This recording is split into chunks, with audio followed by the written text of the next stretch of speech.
Hi, and welcome to the Scaling Done Right podcast. This is the first episode, and my name is Garen Hermkies.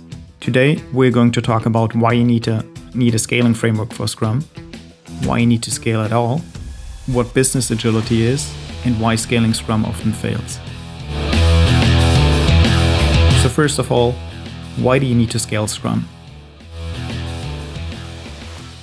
Well, you kind of don't unless you have more than, let's say, 2 or 3 Scrum teams. So something that we see all the time is that people come up to us at a meetup, at a conference, and they'll say the following. We started Scrum. It worked really, really well for us. And then we added a second team and was still great. And then we added a third team and suddenly something happened. And we didn't notice it at first, but the new teams didn't offer as much as we had hoped they would. But even more insidiously, the teams that we already had started to slow down. Do you have an idea what that could be based on? And the answer to that is simple. It's a scaling framework that's missing. If you have just one team or 2 teams, doing good Scrum is all you need. But as soon as you add more teams, if you keep on adding more teams, it's going to get a lot more complicated. If those teams, let's say 5 teams, act together as a release team, they work on the same product that they release, you need to have a scaling framework. Otherwise, you're just going to create chaos. If you have cross-team dependencies, they need to be addressed. If you want to prioritize the work for 20 teams, you can't achieve that with just normal Scrum. So you need a scaling framework as soon as you want to use Scrum in more than, let's say, 2 or 3 teams.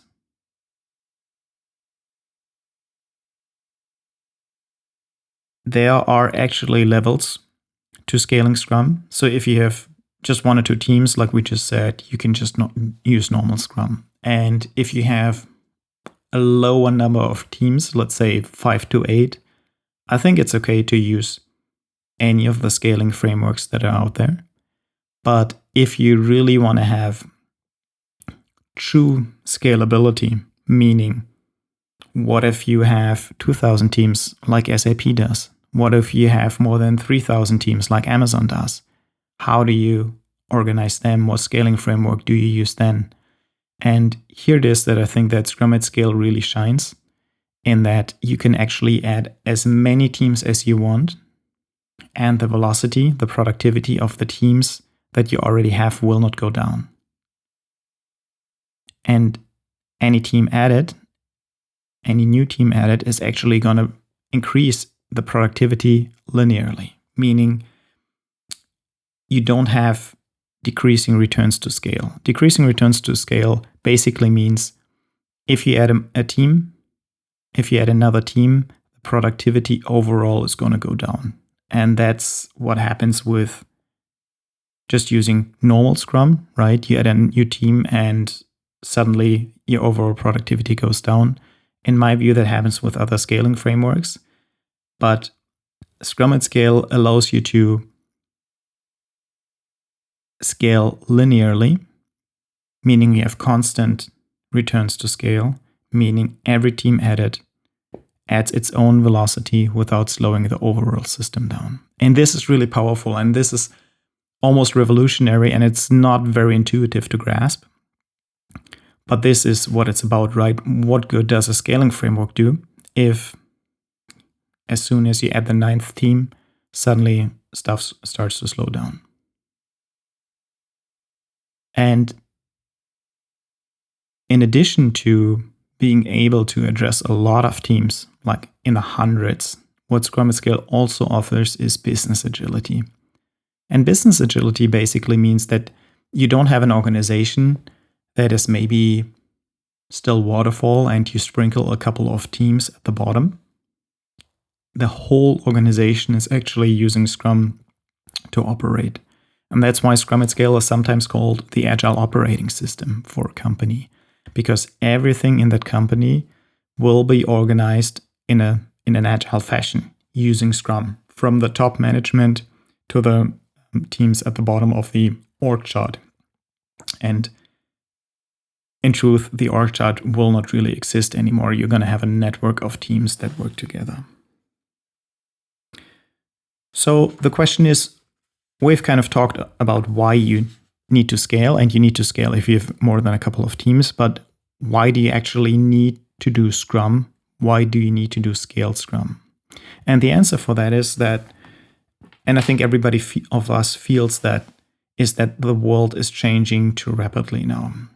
If you just open the newspaper, and of course nobody opens the newspaper anymore because that also has changed, you can see the rate of change not only has increased tremendously, but it seems to be increasing every day. We can see that in COVID, which is happening right now. We can see that in technological advancement. For example, GPT-3 just came out. If you have never heard of that, Google it, watch a YouTube video on it, and be shocked. Quantum computing is around the corner, and everything just seems to be getting quicker and quicker and quicker. And in this very chaotic world, you need to be just as, I don't want to say chaotic, but just as flexible and humming at the same frequency, vibrating at the same frequency, so that you can actually react just as quickly. If the outside world is changing all the time and your ability as a company to change is very limited, then you're going to have a lot of problems. And because we cannot control the outside world, it is imperative that we increase our ability to change, to learn, to adapt, basically to vibrate at a higher frequency so we can match that of the outside world. And by doing that, we can best our competitors. Every change in the environment is going to be an advantage because we can make use of that, right? TikTok comes up, we're on TikTok, we're growing with it. There's some new regulation because of COVID, good. We can just adapt to that and take advantage of that. And so by adapting much more quicker, learning more quickly, we can best our competitors. But going even further, we can actually start changing that environment, right? So yes, we take it as given and we want to adapt, but if you adapt very quickly, you'll notice that you suddenly start to influence your environment, just like Amazon is setting the pace, is setting the expectations of what it means to, for example, do online shopping, right? And they're influencing the very environment that we're living in. And if you are a manager, a high-level manager, and you're thinking about, well, that's all nice, but I still need to understand why I should do Scrum, and especially Scrum at scale, it's simple. Look at the top companies, for example, in the United States, by market capitalization, and think about which one of them are being agile. And you'll see that more than half of them are. And the truth is that companies, if they want to survive, cannot afford anymore not to be agile. And this is something that's sometimes irking us as Scrum coaches, because people sometimes still treat agile as something new, as something to be aspired to in the long term, maybe like a dream or like a vision. And the reality is, without it, your company is at risk of failing. And yes, you might have some barriers of entry, some protective mechanisms because you're partially state-owned, because you have a monopoly, maybe you have patents, and that's all good. That's true. But if you think about the empires, the companies, the organizations of the past, how many of them were invincible once and then fell? Think about the German car industry, how incredibly powerful they were just a couple of years ago. And now Tesla, which is basically run by a part-time CEO, is running circles around them. And so be very careful if you're not agile, which most companies aren't. Be very careful if you're not agile, because the survivability of your company is probably at stake. So why does scaling often fail? Well, there's a couple of reasons for that. One of the main reasons is that, like we discussed in the beginning, people don't use the right scaling framework. they either don't use one at all, the inadvertent scaling, or they use one that's limited to a couple of teams when they actually need one that can take them very far. The other problem is that while a lot of people think that they're doing good Scrum, they're actually not. And one of the core tenets of Scrum at Scale is that if you cannot Scrum, you cannot scale. Meaning, if your Scrum is already not that good in your first couple of teams and you try to scale, you will just magnify that inability to deliver on the team level. So it is very important to get good Scrum first and then scale. If you scale prematurely, you're just going to be in a world of pain.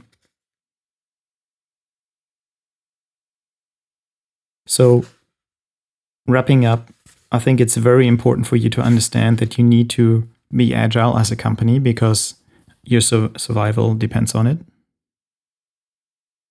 Having good Scrum is imperative.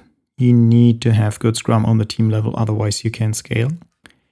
You also need to have a good scaling framework and one that is actually agile, not just in name, and one that allows you to scale beyond a couple of teams so you can actually achieve business agility and have the whole company operate in an agile fashion. And yeah, that's one of the reasons why we think that Scrum at Scale is really the scaling framework to use. And I'm looking forward to the next episodes where we will go a little bit more into details about what Scrum at Scale is all about. And if you need any help with Scrum, scaling Scrum in the form of coaching, training, mentoring, whatever, don't hesitate to reach out to us. You can reach me, Gerion Hermkes, at teamflow.net, and you can reach Louis Quintela at raskere.com. That's RASKERE.com. Thank you for listening and talk to you soon.